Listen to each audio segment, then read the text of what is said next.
here, you live there. I didn't even have an answer for them. So I'm in a good community. I think we can relate to each other. Karen had mentioned that today the topic was the significant woman. And I did want to point out a few things that are obvious to all of us, that girls, women, we're pretty different. And after I had my first two boys, I was in Kyrgyzstan, and I went into the ultrasound. I was really curious to know what my next child was going to be. And the guy says, well, you actually have two. You're going to have two. And I was shocked. And he said in Russian, "Кажется, у тебя будет еще два барашки." And in Russian, that means, it looks like you're going to have another two sheep. And I thought, sheep? What is he saying? I guess this is what he means about boys. I'm going to have another two boys. I said, okay, God, whatever you give me, I will be happy with. And then I went to America and actually had the girls. And I said, hallelujah. Now, I love my boys, but the girls, they were a little easier when they were young. On the airplane, I remember I was flying back to America, and I was taking the girls. They were 1 year old. And I remember the boys stayed back with my husband, and my boys would run up and down, under the seats, everywhere. They'd want to go play in the bathroom. It was horrible on the plane. But I took these two girls, and everybody said, how are you going to do it with these two little girls on a plane? And I just took a couple books, and they were only 1 year old. They didn't read. I took some Play-Doh, this like clay, and I sat them just in front of me. And for 12 hours, they just sat and they looked at the book. So there are some great things about girls that I've really enjoyed. They're true connectors. There's an African proverb that says, if you teach a boy, you educate an individual. But if you teach a girl, you educate a community. And I think we understand what that means. We really, even how a child develops, they found that girls, they develop their verbal skills earlier, and their reading skills, their communicating skills. And there is something about connecting that I think women can do very well. And it's really a blessing to hear how you've connected here. And I got to meet Aigul yesterday, and she said it was so amazing to be able to connect with people. And I would encourage you to continue to connect with other women. Another thing I thought was very interesting, my husband and I have been living in the developing regions of post-Soviet Central Asia, Kyrgyzstan and Kazakhstan, Uzbekistan, Tajikistan, and we still oversee projects there. Some things that have been very interesting to us. In the developing world, I read, young women are the single biggest potential agents of change, a phenomenon that is sometimes referred to as the girl effect. Even in Afghanistan, if you've ever read the book, 1,000 Cups of Tea, or Stones for Schools, Stones into Schools by Greg Mordison, he said if Afghanistan has any chance to become a more prosperous nation, it will require the full engagement of its women as part of the process. And for this to happen, women have to be given access to schools. The developing world develops when the women in their country are developed and they can read and they can take part in society. They've even found the military calls it girls' education is a force multiplier in an economy. The economy exponentially grows when the girls are educated. Infant mortality, if a girl gets through the 5th grade in education, the infant mortality rate drops significantly, even at the 5th grade level of understanding a girl understanding things. And lastly, fanatics and terrorists, they typically recruit young boys that do not have mothers. There's been a few times where even me and my husband, living in different parts of the world, have heard the young boys will go to their moms and they want to be involved with a group that seems a little fanatical, and usually the mom would say, don't do it. Don't do it. So what happens is even the Taliban, they recruit young boys that don't have mothers, and they find their home there. So We are valuable in society, in the developing world, and in your homes. We make up the very fabric of our homes. But why is it, I really do believe, if we're honest with ourselves, we are searching for our value all the time. We can say, I believe women are important, I believe I'm valuable. But in our lives, we're struggling with our value all the time. I want to use a little illustration here. I'll hold it, no problem. Sorry, I have to go down. Okay. So here I have two $20 bills. What is it worth? What's this worth? 3 cups of coffee. It's worth $20, correct? Okay, I have another perfectly good $20 bill. If I do this to it, what's it worth now? $20. If I move it, what's it worth over there? It doesn't lose its worth. Does anybody want this? Who wants it? Why do you want it? If I step on it, do you want it? Yes. There you go.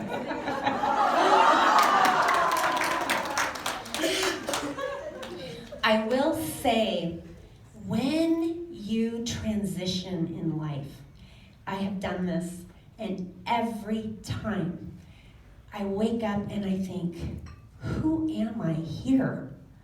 When I moved back, I left the United States of America when I was 24 years old to live in Kyrgyzstan. I moved back when I was 42. Now, we have been coming back and forth.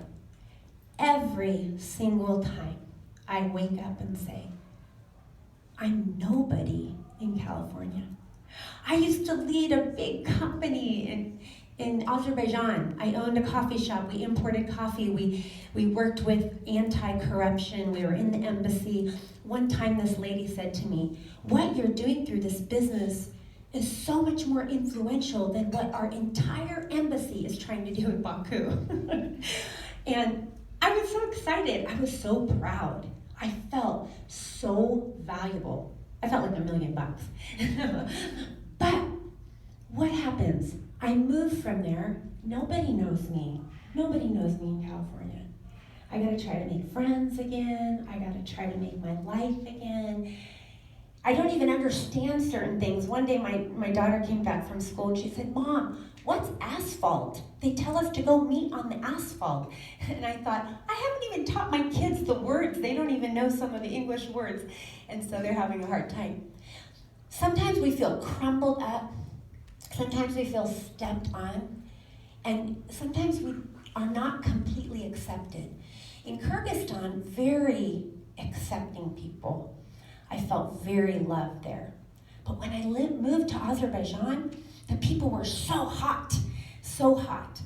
That's how they say it in Russian. I don't even know in English what we say anymore, but kind of aggressive, kind of like really loud. And I felt so rejected. One day, one of my employees said to me, Miss Dina, what is your aim here? I'm like, my aim? And in that country, usually the foreigners come to take the money. You know, they go to drill oil, and they come and they make a lot of money, and they drive around in the big cars. And I felt so judged. I'm not here to take anything from you. I want to help. But I had to prove it. So what do? You invite them over for tea, right? 1,000 cups of tea, and you might earn some trust. So, in our lives, we search for value. If you have children, you might remember the days when they were young, and they'll be on the swing or something, and they say, Mommy, look, look! And they do something, jumping. Great, excellent! Mommy, Mommy, look! They do it over and over and over again. Great! They want value. And the mother usually is the one who says, good job, good job. She's always there. I remember in the 4th grade, I felt so special. I had a first-year teacher. Her name was Mrs. Jacobson. And she always paid special attention to me. I don't know if the other kids noticed, but on Christmas, she gave me a little mirror. And she wrote, "You are so beautiful. Don't forget how beautiful you are. Look in the mirror." And I thought, she loves me. She loves me more than anybody. Next day, I come to school. Debbie is walking around in Miss Jacobson's sweater. What? How can she give her sweater? I was so mad, and she's talking with her. Later that day, I took, tack. It's very, sharp? And I put it on Miss Jacobson's chair. What was I thinking? I was probably only 10 years old, and she sits on it, and they sent me home for 2 days from school. But I wanted the attention. I wanted the love. I wanted to be special. I'm the third daughter in my family and the boy. The third daughter, I was supposed to be a boy. I had to always get the attention. And aren't we doing that in our lives? You know, we want to look great. We want the boys to give us attention. One time in the middle school, I was with the most popular boy walking. He had the mohawk. He was really popular. And I had this red pimple right here.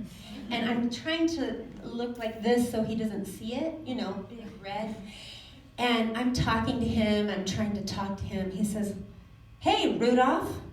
In America, Santa Claus has Rudolph the red-nosed reindeer." I'm like, no.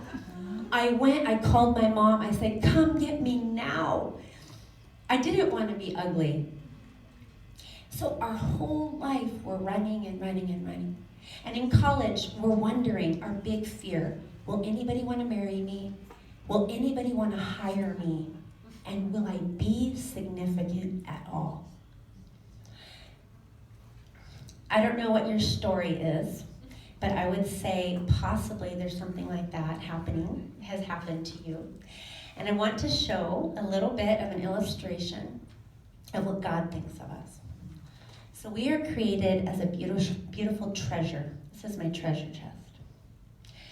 And in our lives, a lot of things happen to us. In the Bible, it says, "You are fearfully and wonderfully made." Just like this.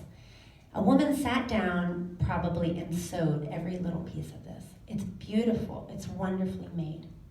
It's unique. There's nothing like it that I know of. So this is my life. I was born Santa Monica, California. I can't change that. That is who I am. I'm a girl. I can't change that. That's who I am. This is my lipstick. There's parts of me I really like and I want to talk about, and those things would be the pretty parts about me. My achievements, my education, I wrote a book, I have a great family. This is what I want people to see.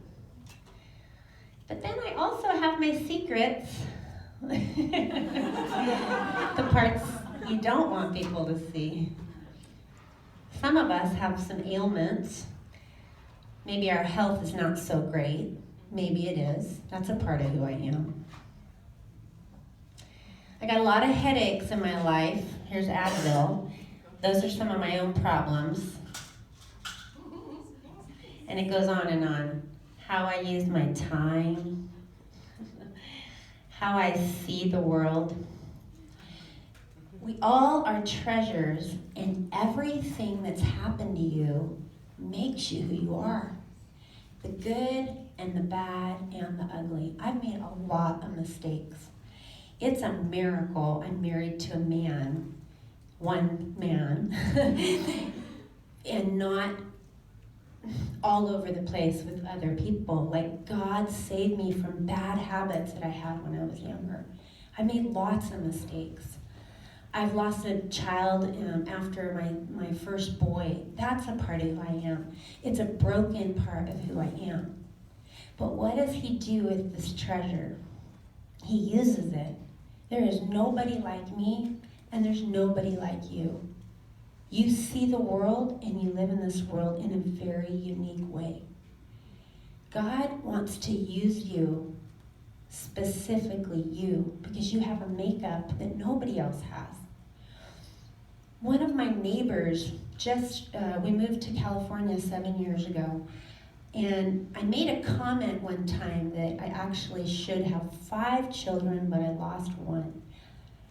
And I didn't say much more than that, but she was asking me about all the pregnancies and all this. She comes knocking at my door really late one night. Dina, tell me what happened. Tell me your story. She says, I think I just had a miscarriage. You see, there's a part of you and a part of me that can really connect with somebody else. And we need each other, and we're supposed to live like a body. The hand needs the feet, and the tongue needs the head. And that's how we're supposed to live. When I was in college, I really wanted to be a lawyer, so I was headed towards law school. But then I started working for a lawyer, and I thought, I don't know if this is what I can do. So I started looking at other things, and then I decided, maybe I'll go into the Peace Corps for 3 years and just go see the world and go serve in another country. And during that time, I went on some different projects, some international projects, and I also met my husband with the NGO that we work with. So in 1994, we moved over to Bishkek, Kyrgyzstan. My first assignment was to work at the Polytech University and teach English, and also teach English to all the professors at that university. I was so young, but nobody knew English. Even the English teachers didn't know English. So I had my certificate to teach English as a second language, and that was my job. During that time, most of the people I knew were students. They were 20 years old or something like this. But one girl I met on campus, she looked about 30 years old, and she looked really different. Big hair, it was really curly. She had really bright red lipstick on. And she comes running up to me and she says, yes, I want to practice my English with you. And I said, okay. And she's talking, and I said, okay, maybe we'll go to tea somewhere. So I invited her to tea, and then the next time I said, why don't you come to my house for dinner? She was very, very excited to learn English. Her name was Yildiz. Yildiz means star in Kyrgyzstan. She came to my house, and it was before I had children, and my husband and I are eating. And then he is tired of listening to all the girls talk. And so he starts taking the dishes and he goes to the kitchen. Lived in a little apartment. And Yildiz looks at me and says, what's the matter with Dan? I said, nothing. I'm thinking, he doesn't want to talk anymore. Nothing's the matter. He went to the kitchen. I said, yeah. And then she hears this clanking of dishes. She says, is he mad at you? No, he's doing dishes. I said, yeah. And she says, you are a princess. And I thought to myself, actually, in America, that's not a big deal, you know? I cooked, and then he's going to help me clean up. But Yildiz, I didn't see her for 2 weeks. And when I saw her again, she says, Dina, I told my whole village about true love. Really? I said, what? It's everything that everything at your house I learned about true love. I thought, I didn't even remember talking about love. She says, I told them about Dan. I thought, oh, Dan. And I started learning more about her story. Now, in Kyrgyzstan, many years ago, they have something that they call wife stealing. And if they take a bride, then maybe they have never talked about the wedding or anything, but they must marry this girl once she's taken. And Yildiz was taken when she was 16 years old to live with her husband and the whole family. And they also, the bride must do tea, which means serving tea, making the meal, serving the meal, cleaning up after the meal. It's a hard job. The problem was Yildiz did not get pregnant in her first year. And typically, they want to get pregnant in the first year. They're thinking something's wrong with this girl. Second year, no baby. The husband, the father, they're thinking about maybe getting a different wife because you have to have children. One day, when the family left to a wedding, Jalise, of course, stays home during the festivities.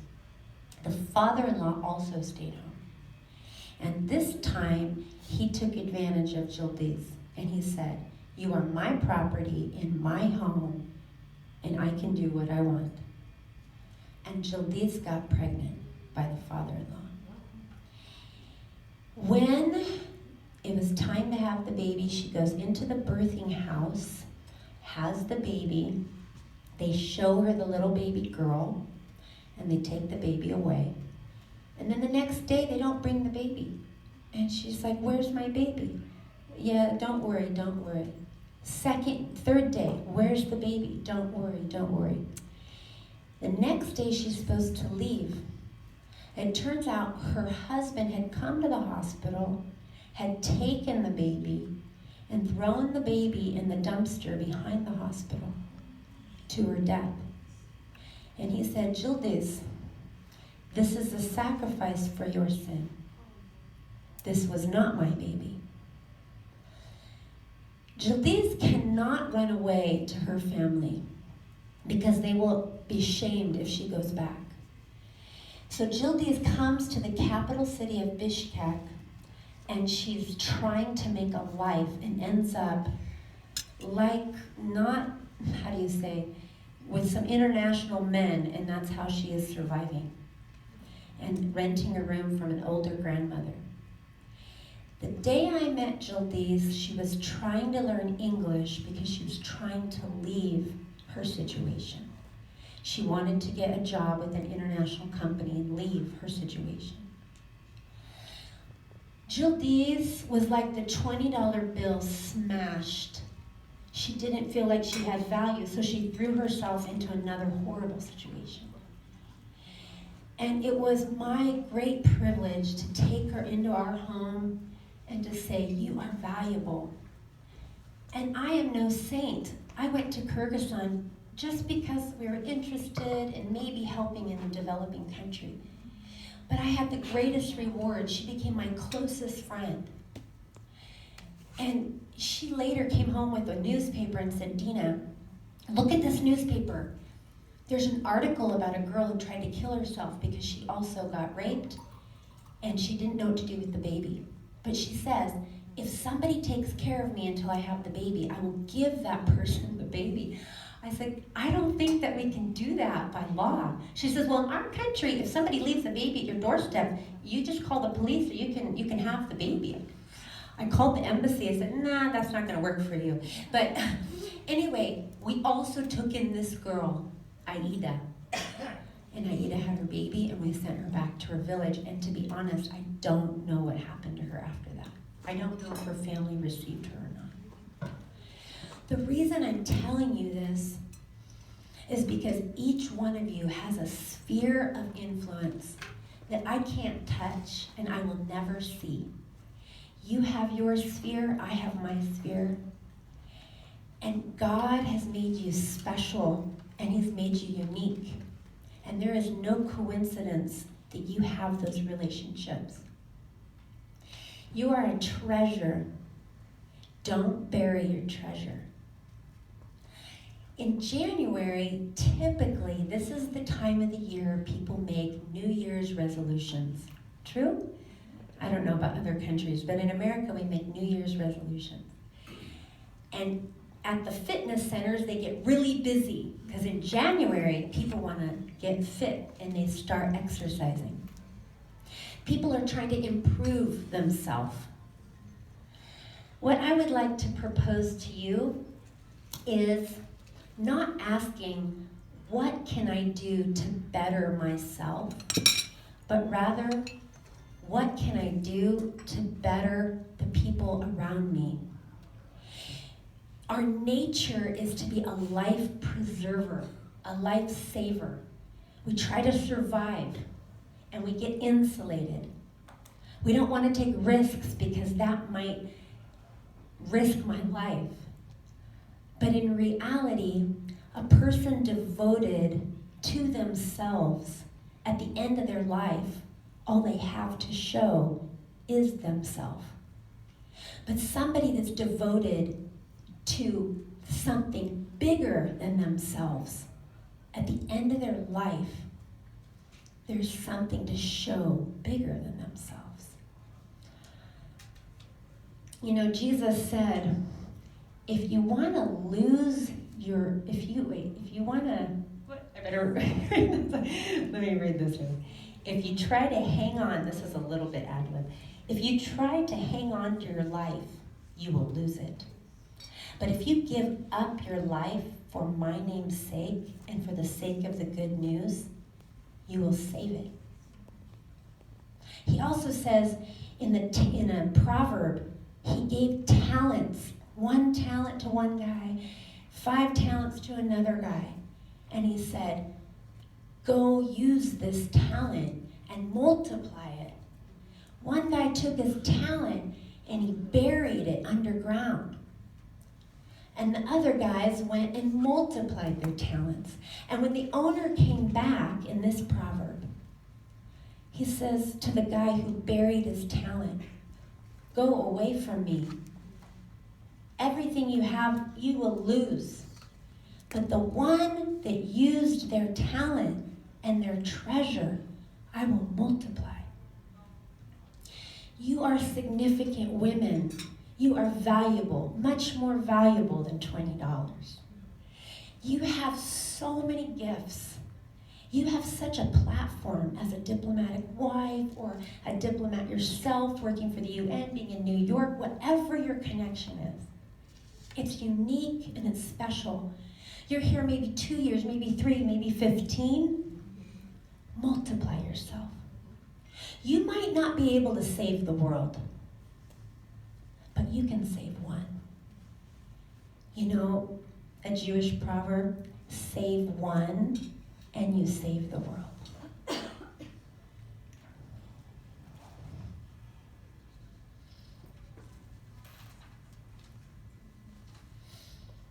If you devote yourself to more than yourself, at the end of your life, you will have more to show than just yourself.